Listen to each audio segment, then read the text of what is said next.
I gave my daughter $81,000 after selling the last piece of land my husband left me. She said she needed it to fix the roof and remodel the kitchen. 3 days later, she handed me a rent bill, $1,650. She said it covered my share of groceries, Wi-Fi, and utilities. Then she showed me the basement room where I'd be staying. That moment stayed with me. I thought I was helping her build a home. I had paid for my own disappearance. I walked into the kitchen just as the late morning sun pushed through the blinds. The light cut across the tile floor in soft lines, and for a second, I paused to feel that warmth. Madison had just slipped into spring, the kind that smelled like damp bark and thawed soil, the kind that made you believe healing was still possible. Mallory had left an envelope on the counter. I thought it might be a card, maybe a thank you note. I had just handed her $81,000 3 days ago. That money came from the sale of the last piece of land my husband had left me in Sauk City. We had held on to it for decades, thinking one day it might be a place to retire. But Mallory said the kitchen needed a full gut renovation, and the roof was leaking. Her voice had cracked when she told me, so I told her yes. Of course I told her yes. I opened the envelope. It was a bill. $600 for groceries, $300 for internet and Wi-Fi, $750 for electricity, water, and gas. $1,650.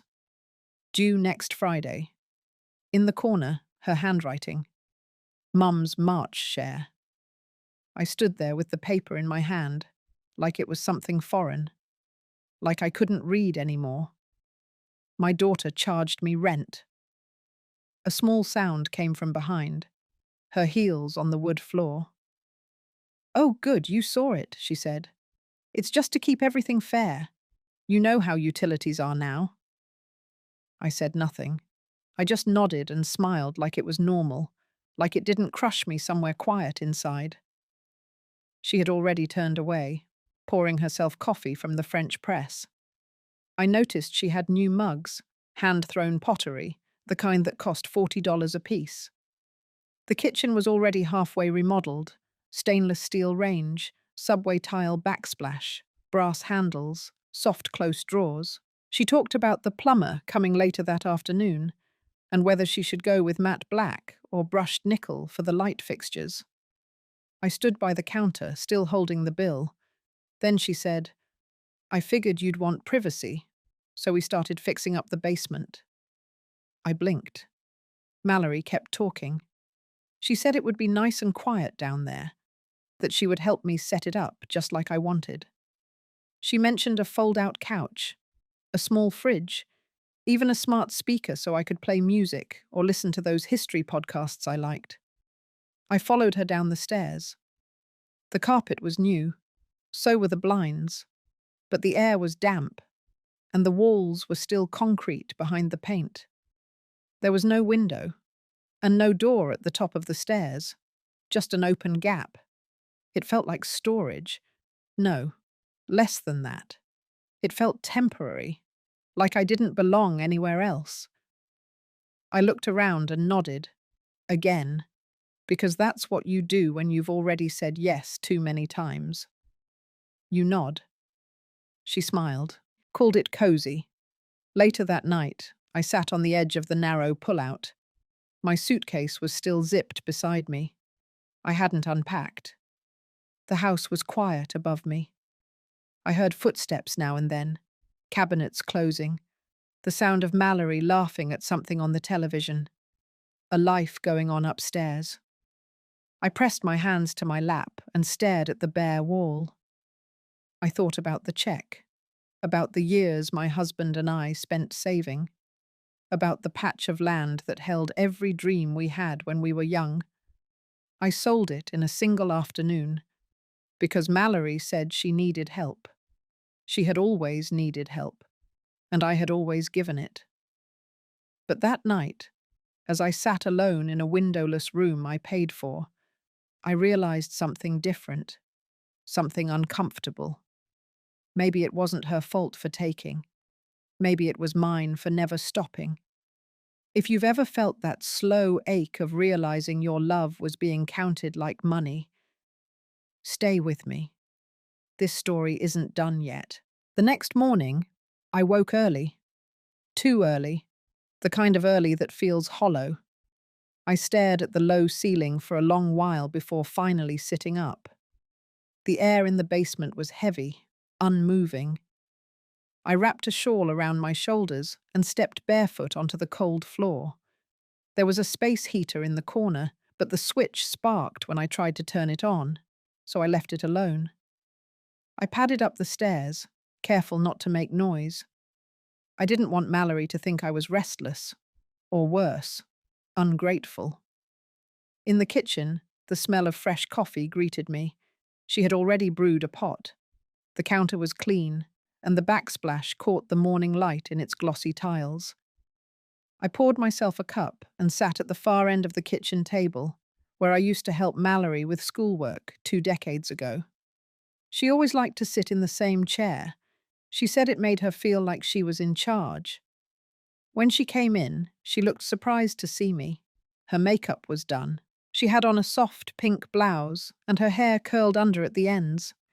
She looked like the version of herself she posted online. Polished, in control. She opened the fridge and pulled out her lunch container. Hummus, carrot sticks, some kind of mason jar salad with quinoa. Then she asked if I had gotten settled. I said yes. I lied.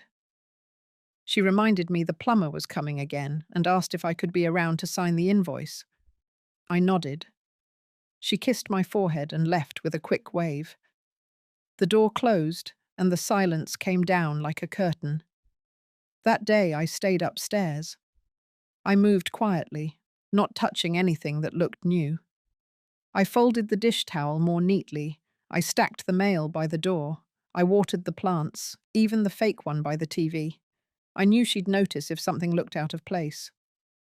Around noon, I made myself a sandwich and stood at the window, watching the mail truck roll by. The driver didn't stop. He rarely did these days. The only letters I got were digital now. The real mailbox belonged to Mallory. By 3, the plumber still hadn't come. I sat on the couch and scrolled through my phone. A woman I used to volunteer with had posted a photo of the community garden. They'd added new benches. Someone had repainted the sign I helped design 10 years ago. It made me smile, then ache. I spent 32 years working in public health, coordinating workshops, managing wellness programs, helping people through hard seasons. I used to give lectures about the importance of safe spaces for seniors. Now here I was, downstairs with a lockless door and stale air. By 4:30, the plumber arrived. He was polite, asked me where the access panel was, and I showed him. He said the new pipes looked good, that the main shutoff was solid. He handed me a clipboard, and I signed. $675. Another invoice paid, likely from what I gave her. I thanked him and watched him leave. That evening, Mallory came home tired. She didn't ask much, just whether he came and if he seemed competent. I gave her the receipt. She nodded, said she'd scan it later. Then she said she had plans and left again. I stood in the kitchen alone. I should have gone back downstairs. I should have accepted the quiet and the chill, but I didn't. I stood there, fingers resting on the countertop, and looked around the room I helped build. I noticed the new pendant lights. They were brass with frosted glass, elegant in a way Mallory had never been before. The dining table was different too. Solid wood, sleek lines. A small vase with fresh eucalyptus sat in the center. It felt like someone else's house. I walked through the hallway and peeked into the room that used to be the guest room. It had been turned into her office. Everything was color coordinated, soft grey, dusty blue. Her diploma framed and hung above the desk. In that moment, I realized I wasn't just a visitor. I had become invisible. No photos of us on the wall. No trace of my life in this place. Except for the check I signed. I went back downstairs, not out of choice, but because I didn't want to leave fingerprints on her world. And in the stillness of that basement room, I sat on the edge of the fold-out couch again, hands on my lap, and whispered to myself what I hadn't dared admit out loud. I was no longer part of her life. I was part of her budget. 3 days after the plumber came, Mallory replaced the open stairwell with a sliding barn door. She said it would help with privacy and keep the heat in. It was grey, just like the rest of the house. Minimalist, smooth, no handle on the inside. It clicked when it shut. That night, I lay on the pull-out couch, staring at the ceiling and thinking about how silence sounded different with a door. Not quieter, just lonelier. The mornings blended. I would rise early, listen for movement upstairs, wait for the coffee machine to finish sputtering, then climb the steps. Some days, Mallory greeted me. Other days she nodded from behind her laptop. She had taken to working from home twice a week. On those days, I stayed out of the kitchen and spent most of my time folding laundry, reorganizing the closet downstairs, or watching old lectures from the community wellness program I used to lead. She never mentioned the check again. She also didn't ask about my health, or whether I needed anything. Not that I expected her to, but I had once imagined something else, something warmer. One afternoon, while she was on a video call, I stepped into the backyard. The air was crisp, the grass still patchy with spring frost. I looked at the flower beds I helped her build 6 years ago. They were overgrown now, weeds curling between the stones. A tomato cage bent to one side. The wind nudged it gently. I bent down, pulled a few weeds. My knees cracked as I moved, but I didn't mind. It felt good to do something useful, even if no one noticed. From inside, her voice rose. She was talking about leadership training, something about retention rates and behavioral analysis. Then a pause, and laughter. Not the kind I remembered from her childhood, when she would giggle at cartoons or run through the sprinkler. This was a clipped laugh. Controlled. Strategic. I stood up slowly and walked back inside, brushing dirt off my hands. That evening, Mallory handed me a new invoice. She said, "Just utilities this time. The food part is rolled into the grocery app now." The amount was $1,400. I looked at the paper. She had typed it out this time. Neatly formatted, with a table of items.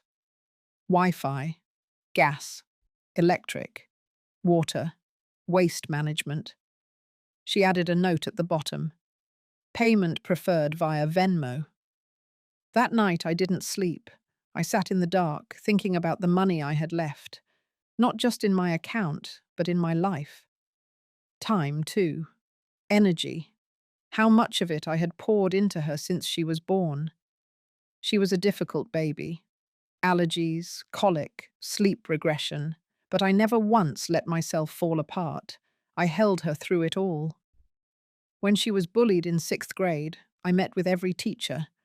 When she didn't get into her first choice college, I helped her reapply. I taught her how to drive, how to cook rice without burning it, how to keep her hands still during hard conversations. And here I was, in her basement, paying for heat I didn't feel. The next morning, I took a walk to the local post office. It was small, tucked between a dry cleaner and an ice cream shop that had closed for winter. I hadn't been in that part of town in months. The woman behind the counter recognized me. She said, "You used to lead the walking group here."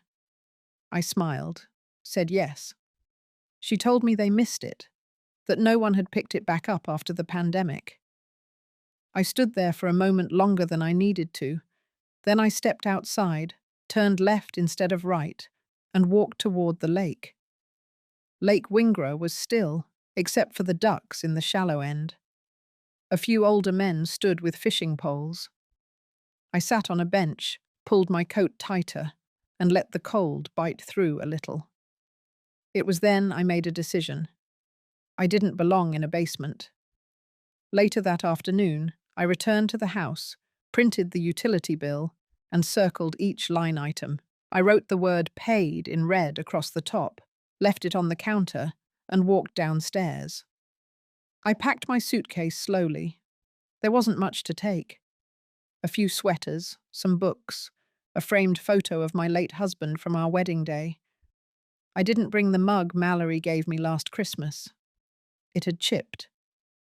I waited until Mallory was on another call, then wheeled my suitcase up the stairs. She didn't look up. I opened the barn door, stepped into the kitchen, placed my keys on the counter, and walked out the front door without a sound. I didn't leave a note. I didn't need to. She knew I was done pretending. The door clicked behind me, soft but final. The air outside felt sharper than before, but it also felt real. I walked 4 blocks to a small rental office I passed every week on my old walking route. The woman inside was kind. Her name was Cynthia. She showed me a listing for a modest apartment overlooking the lake. 1 bedroom, ground floor, a wide window in the living room. She said I could move in the following week. I said I'd take it. Paid the deposit in full. For the first time in weeks, I slept soundly that night. Not because I had a new home, but because I had finally closed a door that had stayed half open for far too long. The apartment was nothing like the house. It smelled of fresh paint and stillness. Not silence, but stillness. The kind that comes after you've taken a breath too deep and have nothing left to exhale. I stood in the middle of that empty space with a single suitcase and a bag of groceries that I had no appetite for. It was only 560 square feet. A studio, really. The kitchen was a corner, the bed folded into the wall, and the lake shimmered just outside a small balcony. I could see geese nesting near the reeds, drifting along like they had all the time in the world. I didn't unpack right away. I didn't even sit down. I just walked to the window and watched the water for a long while, letting the rhythm of it push back the ache in my chest. The ache of walking away from a house I paid for, a daughter I raised, a life I had folded around someone who clearly didn't want me anymore. There was no message from Mallory, no call, no email, nothing. I suppose she assumed I would come back, or that I would realize how dramatic I'd been. But I hadn't been dramatic. I had been quiet, too quiet, for too long. The next morning, I went out early, not because I had anywhere to go, but because I couldn't stand the thought of sitting still. I walked along the lake path in a hoodie and sneakers, feeling the chill in my knees. At the far end of the trail, I saw an old wooden sign, Community Wellness Center. The building looked tired but cared for. Fresh flowers in pots flanked the door. I peeked inside and saw a group of women around a table, folding towels, passing tea. Before I could second-guess myself, I stepped in. A woman in her 60s, with soft silver curls and reading glasses, looked up and smiled. "Just in time," she said. "We're short 1 pair of hands." I nodded and sat down. They didn't ask who I was or where I came from. They just handed me a stack of towels and welcomed me like I'd always been there. Her name was Olive, retired nurse. She ran the Wednesday morning senior support circle, something between a potluck and a quiet rebellion against loneliness. For the next hour, I listened to women talk about their sons, their knees, their dreams of taking up piano again. One of them had just lost her cat. Another had been ghosted by her grandson after paying for his spring break. I didn't speak much, just nodded, and let their voices fill the silence that used to belong to my daughter. When it was time to go, Olive touched my arm. "We meet every Wednesday," she said. "You don't have to talk, but we'd like you to come." I said thank you, then walked home with a sense of something I hadn't felt in weeks. Not peace, not yet, but the beginning of something not bitter. Later that afternoon, I went to the grocery store. I bought too many apples. I bought a plant, a small, foolish little plant I didn't need but wanted. And as I stood in line at the checkout, someone tapped my shoulder. It was Cynthia, my former colleague at the Department of Health. We hadn't seen each other in almost 2 years. "Lucinda," she said, "you disappeared." I told her I'd retired, that I'd moved. She looked at me carefully, then said, "You know we're relaunching the Lakeside Initiative. They're desperate for someone with field experience. I could put in your name." I laughed a little, waved it off. But later, back in the apartment, I looked at the plant on my windowsill and thought about how strange it felt to be needed again. Not by family, but by the world. By something bigger than just one kitchen, one basement, one failed relationship. That night, I cooked for one. I sliced the apples too thin. I burned the edges of my toast. And still, it was the best meal I'd had in weeks. I sat with my plate in my lap, legs folded under me, watching the lake ripple gold in the last light. Mallory hadn't called. I didn't expect her to. But for the first time, the silence didn't feel like punishment. It felt like space. And maybe, just maybe, I was beginning to grow into it. I had been at the lake apartment for nearly 2 weeks when the message arrived. It wasn't from Mallory. It was from Cynthia. Her email was short, to the point. They had an opening for a program coordinator at the Wellness Outreach Program. Part-time, flexible hours, remote available. She said they needed someone grounded, someone who had seen things fall apart and still knew how to build. I stared at the screen for a long time before replying. Not because I didn't want it, but because I hadn't realized how much I missed having somewhere to go. Somewhere I mattered. I accepted. The next Monday, I started working from the little table near the window. I opened my laptop and felt a rush of nerves, almost like I was 22 again, not 73. The first project was a grant proposal for a new mobile mental health unit targeting isolated seniors. I knew this world. I had written dozens of these. But something felt different this time. I wasn't doing it for a department. I was doing it for people like me. That week, I saw Olive again at the wellness center. She noticed the change right away. "You've got work face," she teased, pouring me a cup of tea. I smiled, and for the first time, it didn't feel forced. I told her about the outreach unit, about the possibility of bringing care to seniors living on the edge of silence. She reached out and touched my hand. "That sounds like something the old you would have done." I thought about that phrase. The old me, the woman before the basement, before the check, before her daughter turned her into a burden. The truth was, that woman wasn't coming back, but maybe someone better was growing in her place. That night, back in my apartment, I sat down to finalize my draft, but the cursor blinked and blinked and blinked. My eyes drifted to the corner of the room. There, tucked behind my suitcase, was a folder I hadn't unpacked. It was full of letters. Handwritten notes from clients I had helped. Women who said they'd lived because of a workshop. Men who said they hadn't touched a bottle in 8 years. I read through them slowly, letting their words anchor me. Then I got back to typing. 2 days later, the draft was submitted. Cynthia called to say the director had been impressed. They wanted to pilot the unit within 3 months, and they wanted me to lead the community mapping. I accepted without hesitation. But that night, as I watered my plant and folded my laundry, I saw Mallory's name light up my phone screen. I didn't answer. She didn't leave a voicemail, just a text.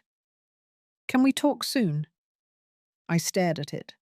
The absence of punctuation, the lowercase letters.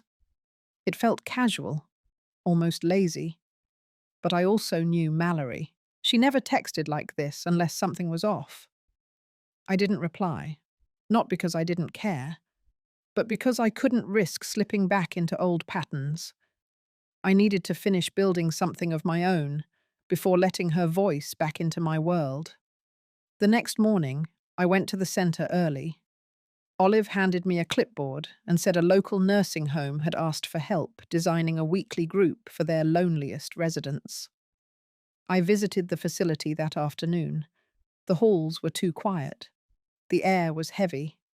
An elderly woman named Marie reached out as I passed. "You knew?" I nodded. "Good. Maybe you'll listen." No one listens anymore. We talked for 15 minutes. She told me about a son who only called on Christmas, about how the silence on Sundays felt heavier than the walls. Her voice was thin, but it held a storm. When I left, I sat in the car and wept. Not just for Marie, but because I had become her, once. Later that week, Cynthia invited me to a planning meeting at City Hall. It felt surreal walking through those doors again, not as a retired employee, but as a guest. The younger staff looked at me like I was some kind of returning relic. But when I spoke, the room fell still. My voice hadn't changed, neither had my instincts. And for the first time in years, I didn't feel like someone's forgotten mother. I felt like a leader. Back home, I checked my phone again. Mallory had sent another message, saw the news about the grant. "Congrats. I guess you're busy." No anger, no warmth, just a sentence suspended in the cold air between us. I didn't reply. Not yet. Because I was building something that didn't need her approval. Not anymore. I had just stepped back from the food co-op with a bag of apples and a jar of honey when I saw her. Mallory. She was standing at the top of the stairs outside my building, shifting her weight from one foot to the other like a child waiting for the principal. Her eyes were sunken, no makeup, not even the usual press of her lips that made her seem untouchable. She looked small. She didn't speak at first, just watched me as I reached the step below her. Then, finally, her voice broke the air. "I thought I'd try showing up." I didn't answer. I unlocked the door and stepped inside. She followed. I didn't invite her in, but I didn't close the door either. My apartment was warm. The heater ticked softly. She sat on the edge of the chair, her back straight, like she was bracing for court. I let the silence stretch. I wanted to see how long she could hold it. Finally, she blurted it out. I didn't know how to ask for help without looking weak. That wasn't what I had expected. I tilted my head. She continued, her hands gripping her knees. "You always had this way of making things work. When I was young, if something broke, you fixed it. If we didn't have money, you found a way. I guess I thought you'd always just fix it, even when it wasn't fair." Her voice cracked on the word fair. I waited. "I need to sell the house, Mum. The renovations cost more than I thought. The payments, the taxes. I thought maybe if I just kept quiet, if I kept things organized, it'd work itself out." I took a slow breath. The weight in my chest returned, but it didn't crush me this time. I looked at her, really looked. Her hands, now twitching, her left eye red from lack of sleep. And yet, even in this moment, I could feel it, the calculation behind the vulnerability. I stood and walked to the kitchen, took out 2 mugs, poured hot water over peppermint tea. We sat across from each other again. "Why didn't you just tell me you didn't want me in the house?" I didn't raise my voice. It was a statement, a wound that had already bled dry. She flinched. "Because I didn't want you to see that I couldn't handle it, that I resented it, that I was ashamed." I nodded, that I believed. Then she looked up. "I miss you, Mum." My throat tightened. But missing me wasn't the same as respecting me, and I couldn't tell yet if she understood that. She pulled an envelope from her purse, placed it on the table. "I sold the Tesla, and I'm downsizing. This is for you." I opened it. A check. $17,000. I blinked, unsure whether to laugh or cry. I didn't touch the check. I just looked at her and said, "I'm building something now. Something that doesn't depend on your roof or your pity." She swallowed hard. "I know." I stood. She did too. I walked her to the door. When she paused, I didn't stop her. When she reached for a hug, I gave her one. But when the door closed behind her, I stood in the quiet for a long time. I had waited so long for this moment. And it still didn't feel like victory. It felt like clarity, the kind that slices clean. I didn't know if she'd come back. I didn't know if I wanted her to. But I knew the next step was mine alone. I woke up the next morning before the sun. The apartment was still wrapped in that gentle silence I had come to love. I pulled the old flannel blanket over my shoulders, made tea, and sat near the window.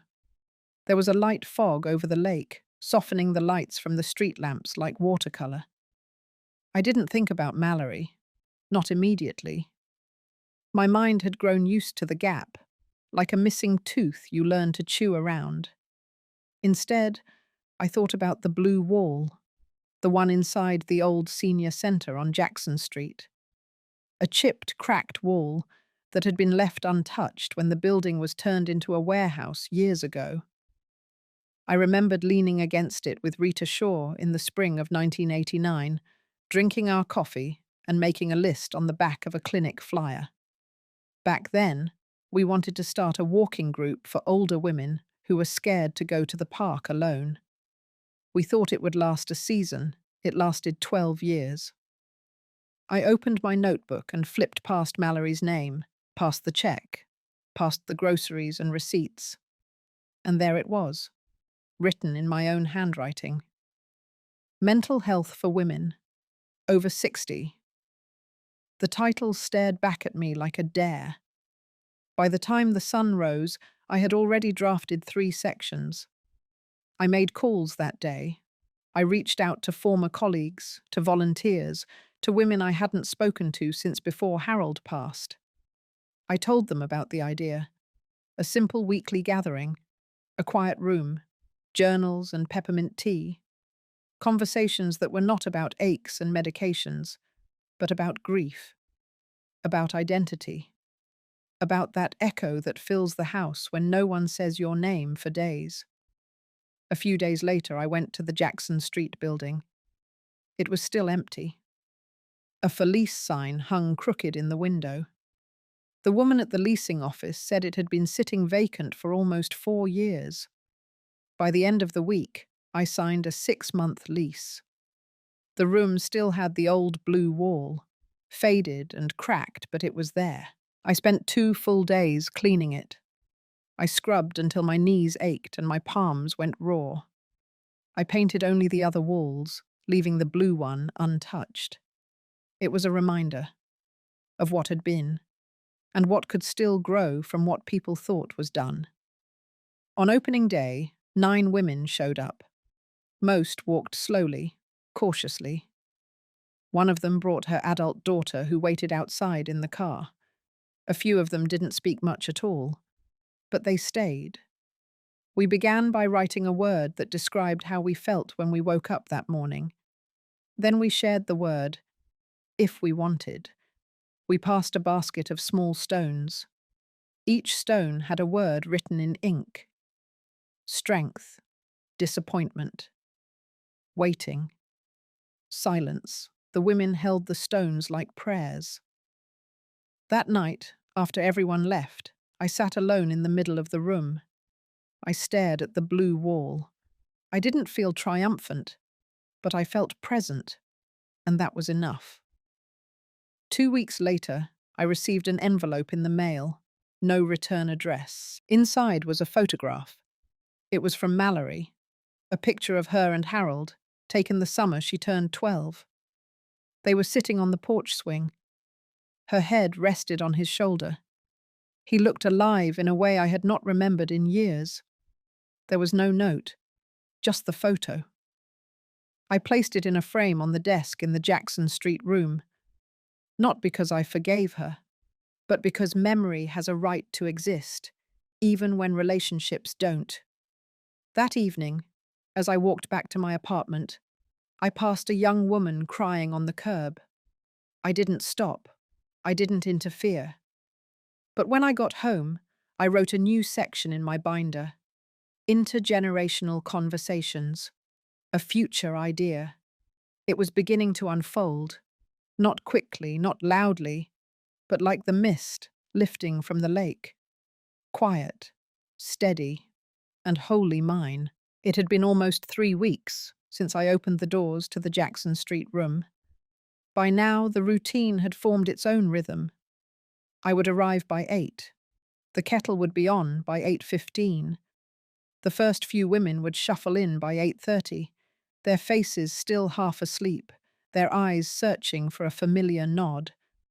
Each session felt different.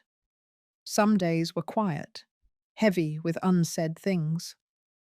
Other days, laughter bounced off the walls, surprising even the women themselves. Most of them didn't know each other outside that room, yet they kept coming back. I never asked them why. I just made sure there was always a chair, always tea, and always quiet when it was needed. That morning, I was cleaning up after the last woman had left when I heard the chime of the front door. I turned around, expecting maybe Eleanor had forgotten her scarf again. But it wasn't Eleanor. It was Mallory. She stood in the doorway, a paper coffee cup in hand, and a tired look on her face I hadn't seen before. Not anger, not smugness, just tired. She stepped inside slowly, her heels making soft clicks against the wooden floor. She didn't say a word. Her eyes scanned the room, taking in the chairs, the wall of journals, the blue paint I had refused to cover. I didn't move from where I stood. Mallory walked over to the desk and placed the coffee cup there, along with a small manila envelope. I could feel my heartbeat tighten in my throat. She looked down at the desk, then up at me. "I didn't know what this place was," she said, her voice flat. "Someone at work mentioned it, said their mum was coming here. I didn't put it together." I stayed silent. She took a deep breath and tapped the envelope. "There's something in there you should probably see. It's not about the money," she said. "It's about the house." Still, I said nothing. "I had them draft it up this week. It's the deed. I signed it over to you. The house. All of it. Your name. Only." I blinked once. My hands didn't move. "It's not because I want anything. It's because I finally read the will. Dad's original. The one before we changed anything." The words sat there, suspended in the air like a fog that refused to lift. She turned to leave, then paused at the door. "I shouldn't have taken the check. I knew it the second you gave it to me. But I thought maybe it would fix things." I didn't answer. She opened the door. Cold air slipped in around her. "Anyway, you still have the key." Then she left. I didn't touch the envelope until I locked up that night. My hands trembled as I opened it. Inside was a single sheet, a notarized deed transfer, clean and simple. The house on Maple Street, now legally mine again. But what struck me most wasn't the document. It was the small note tucked inside. Not handwritten, typed. 3 lines. "I didn't know you could survive without us. I didn't know I needed you to." I stared at it for a long time. It didn't bring comfort. It didn't bring closure. But it cracked something open in me. Not forgiveness, not yet, but something smaller, like breath returning after a held silence. The next morning, I placed the envelope at the bottom of a drawer in the Jackson Street room. Then I opened the binder and wrote a new heading. Chapter 8, Ownership. And I meant every word. I didn't call Mallory, I didn't write back. But that night, I did something I hadn't done in decades. I sat on the edge of my bed and turned on an old jazz record. One Harold used to play when we danced in the kitchen, years before the world got loud. I let it play all the way through. Then I got up, brushed my teeth, and slept through the night. It was almost noon when I received the email. I was in the middle of a quiet group session, pouring tea for Myrna, when my phone buzzed with that familiar vibration I hadn't felt in weeks. I ignored it, finished the hour, then walked back to my small office in the back of the Jackson Street room. There it was, sitting in my inbox. Subject line: regarding the Homeowners Association meeting. It was from Mallory. I opened it. The message was brief. The HOA wanted to vote on expanding shared costs for maintenance on our block. Mallory had sent them my email. My name was still listed under the property title now that she'd transferred it back to me. They were requesting my attendance and signature. I stared at the screen, not at the message, but at what it meant. Mallory had not only let go of the house, she had also let go of control over it. She had finally acknowledged something, even if she didn't say it aloud. Still, something in me tightened. That house had soaked up years of silent shame. Years of me saying yes when I meant no. Years of shrinking to keep the peace. It wasn't just about property. It was about history. And now it was mine to rewrite. I didn't reply to the email. I printed it out, folded it neatly, and tucked it into the same drawer where the deed now lived. Then I picked up the phone and made a call I had been rehearsing in my head for over a week. A lawyer picked up. I introduced myself, clearly and slowly, explained the property transfer, the background, the gift check, and what I wanted to do now. The woman on the line listened carefully. Then, in a calm voice, she said she understood completely. It took only 5 days to set it all up.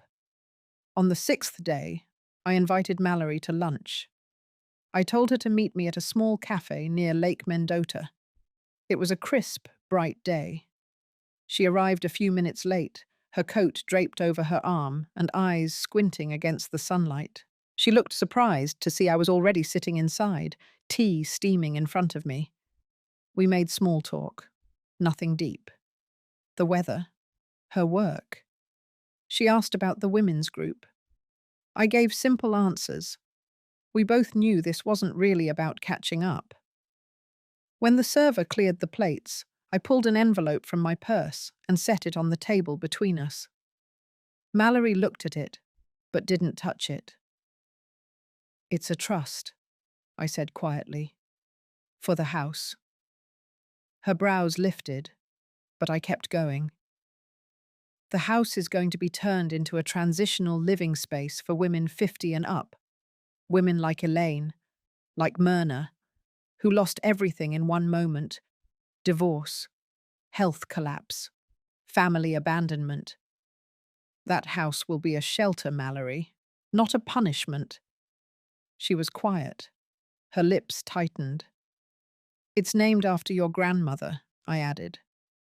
Still, she said nothing. "I used the rest of the money your father left me to fund the conversion. The check I gave you, I don't want it back. Consider it the final chapter." Mallory's face went pale.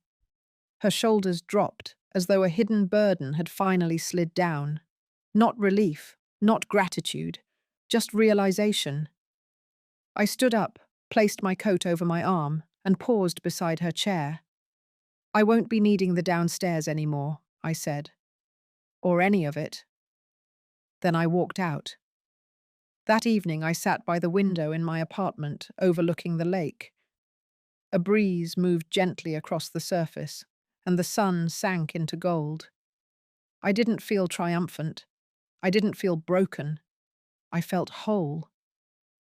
It had taken 73 years to say no without guilt, to give without being erased, to let go of a house that never quite felt like home and build one, instead, through kindness. The next day, I unlocked the Jackson Street room and found a note slipped under the door. It was from Elaine. She had gotten a part-time job teaching yoga at the community center. One line caught me. "You helped me feel human again." I folded it, smiled softly, and pinned it to the back wall. Right beneath the heading, Chapter 9, The Line I Drew. The morning sun filtered through the thin curtains of my apartment as I poured the last bit of coffee into my chipped blue mug. Outside, the lake shimmered under early autumn light, its surface dotted with kayaks and the occasional duck slipping beneath the water. It was quiet, the kind of quiet that used to unsettle me. But now it felt like clarity. A knock sounded on the door. I opened it to find Marisol, one of the women from the local non-profit board, standing with a man in a neatly pressed blazer. His hands were full, a folder, a binder, and a small canvas bag with a community logo on it. He introduced himself as Parker. He worked with a regional coalition that funded grassroots housing projects for vulnerable populations. Marisol smiled, then gestured for permission to come in. We sat at the small dining table near the window. Parker opened the folder and spread out 2 documents. The first was a grant proposal draft. The second was a preliminary agreement of partnership. He explained they had heard about the conversion of my house, that someone on the board of the coalition had a cousin who'd stayed in a transitional shelter in Milwaukee. That word had spread, quietly but powerfully, about what I'd done. They were prepared to invest. His words came quickly, practiced. I heard the phrases he used: scaling potential, pilot expansion, long-term vision. The offer was generous: funding, staffing, and administrative help. All I needed to do was let them take over operations and branding. I held the paper in my hand. The numbers were impressive: over $200,000 in 2 phases, room for expansion into 3 more houses across Dane County. But my mind didn't stay on the money. It wandered back to Elaine, who had spent an entire afternoon scrubbing old tiles in what used to be my laundry room. It wandered back to Lena, who'd brought 2 donated quilts and insisted they belonged on the beds because women deserved beauty. It wandered to the small photo we'd pinned above the kitchen sink, an image of a tree blooming in spring, captioned with the words, "You're still growing." I folded the paper gently. "I'll read it over," I said calmly. Parker nodded, left his card, and they both excused themselves. After the door shut, I stood still in the center of the room. My hand was warm where the document had been. I knew opportunity when I saw it, and this was one. But I also knew something else. I hadn't created the Jackson Street house just to be a project. I had built it from pieces of my broken dignity, from silence that had once buried me, from the voices of women who had been told they were too old to matter, too inconvenient to listen to. I didn't need a bigger operation. I needed depth. 2 days later, I walked to the house, unlocked the door, and sat at the kitchen table with Myrna, who had just returned from a job interview at the library. She looked tired, but her eyes sparkled in a way I hadn't seen before. I told her about the offer. Her expression darkened, not with jealousy, with worry. "That would change everything," she said slowly. I nodded. "Too fast," she added. "Too far." We didn't need to say more. I called Parker that evening, thanked him for the offer, told him I would not be moving forward. He paused, surprised, then accepted it with grace. That same night, I received an email from an unknown sender. The subject line read, "Thank you." It was from a woman named Judith. She had heard about the house from her church. She was 68, recently widowed, and living in her car. She had no one left. Her message was simple. She didn't ask for anything, just said the story gave her hope. I responded. And the next morning, Judith arrived at the house with a small suitcase and a red scarf tied tightly around her neck. She looked exhausted, unsure. But when Lena handed her a warm bowl of oatmeal and sat down beside her without asking questions, Judith's shoulders fell in relief. I knew then that I had made the right choice. The house was not a business. It was not a brand. It was a mirror, reflecting what it meant to still have something to give, even when the world said your best days were behind you. In that quiet kitchen, with the soft clinking of spoons and whispered conversation, I felt something settle in my chest. Not pride, not peace. Purpose. The weather had turned brisk. Leaves scattered across the sidewalk outside Jackson Street, curling in golden piles by the front steps. Inside, the smell of rosemary bread filled the house, thanks to Nora, who had taken it upon herself to bake once a week. I stood by the front window, mug in hand, watching the light move across the floorboards. My days had grown into a rhythm that I hadn't expected to love.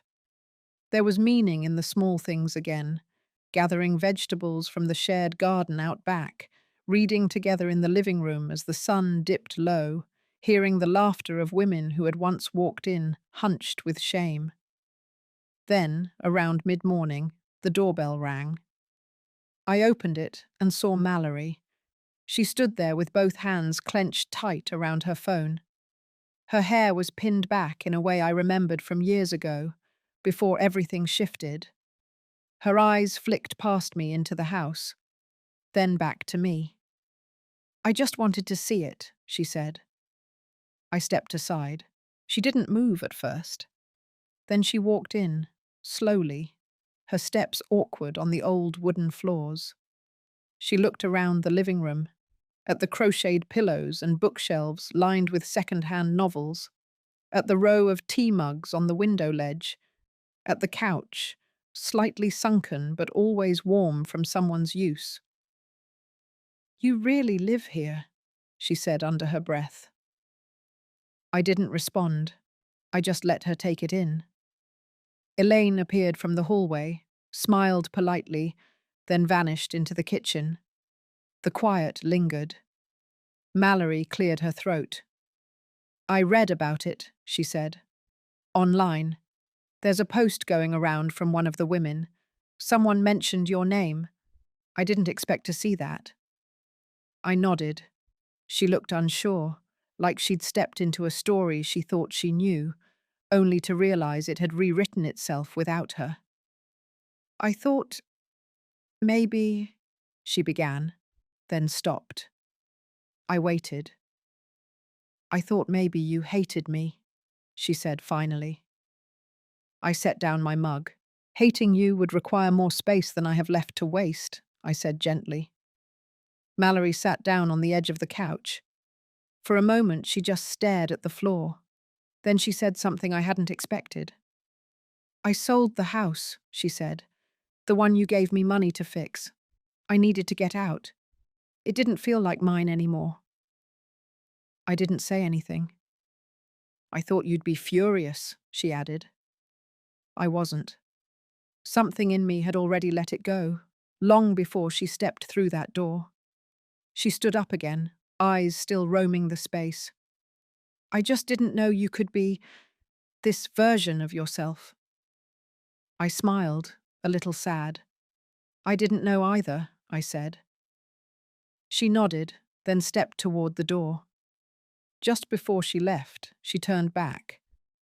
"I'm staying in Middleton now," she said. "If you ever want to talk, or anything." I nodded once. "Take care of yourself." After she left, I stayed near the door for a while. listening, thinking. I didn't cry. I didn't feel vindicated. I didn't feel broken either. I felt neutral, like the edges of the wound had finally closed over, even if the scar would remain. That evening, the women gathered in the living room again. Lena brought popcorn, Myrna pulled out a deck of cards, and Judith turned up the radio slightly, letting jazz spill across the room. I sat by the window again, watching shadows stretch long across the floor. It occurred to me then that forgiveness wasn't a single act. It wasn't something you gave or received like a wrapped package. It was a quiet decision you made over and over, each time choosing to live forward instead of back. And for the first time in a long time, I did not feel erased. I felt present, whole. Here. The late summer sun draped itself across the porch rail, warming the planks beneath my bare feet. A breeze came in through the screen door, carrying the sound of laughter from the backyard. The women had gathered early this morning to prepare for what we now called our Sundays of Self. Just a few hours set aside each week for each other, and for ourselves. It started as a simple idea, a journal circle, a walk by the lake. But something kept growing, just like that little garden we once doubted could survive the spring frost. People donated books. Someone dropped off yoga mats. A local nurse came in to teach us about blood pressure, breath work, and boundaries. Even the barista at the corner cafe sent over her leftover muffins now. I sat on the porch swing with a stack of notes in my lap. Stories from the women. Letters written but never sent. Dreams once locked in drawers, now scribbled in ballpoint pen and coloured pencil. I had begun collecting them. Quiet declarations of worth. Proof that healing was not only possible, it was happening, right here, in real time. Inside the house, Elaine was rearranging chairs again. She had a habit of moving things just a few inches at a time, always searching for better light, better balance. I found that charming now. Judith was tuning the old radio. Myrna was watering the basil. Each woman, once fractured in her own way, now fit like a note in a song we hadn't known we were writing. I thought back to the version of me that first walked through this house. Fragile, humiliated, carrying shame that did not belong to me. I had folded myself so small then, trying to make room in other people's lives, hoping they would let me stay. Now I had room, and more than that, I had roots. Mallory had not returned after that visit. She sent a short message a week later. No grand apology, no justifications, just a note saying she was safe and she was thinking of me. That was enough. I did not need more than that. Sometimes, letting go meant refusing to chase an ending that would never come. Sometimes it meant choosing peace over closure. The porch swing creaked as I leaned back. Across the yard, a new woman arrived. Grey hair tucked beneath a straw hat, hands fiddling nervously with her scarf. Elaine walked toward her slowly. No pressure, no expectations. I smiled. Another story had just walked through the gate. And maybe that was the point all along. That somewhere beyond disappointment and betrayal, beyond hurt and humiliation, there could still be something worth building. A space of our own, a garden, a swing, a breath of morning air. No revenge, no final word. Just quiet dignity, just life. Still moving forward, still blooming. If you've ever been made to feel small in your own home, or silenced inside your own family, this story was for you. You are not invisible. You are not replaceable. And it's never too late to plant something new in your own life. If this touched you, I hope you take a moment to share what you're reclaiming for yourself today. Your story matters, too.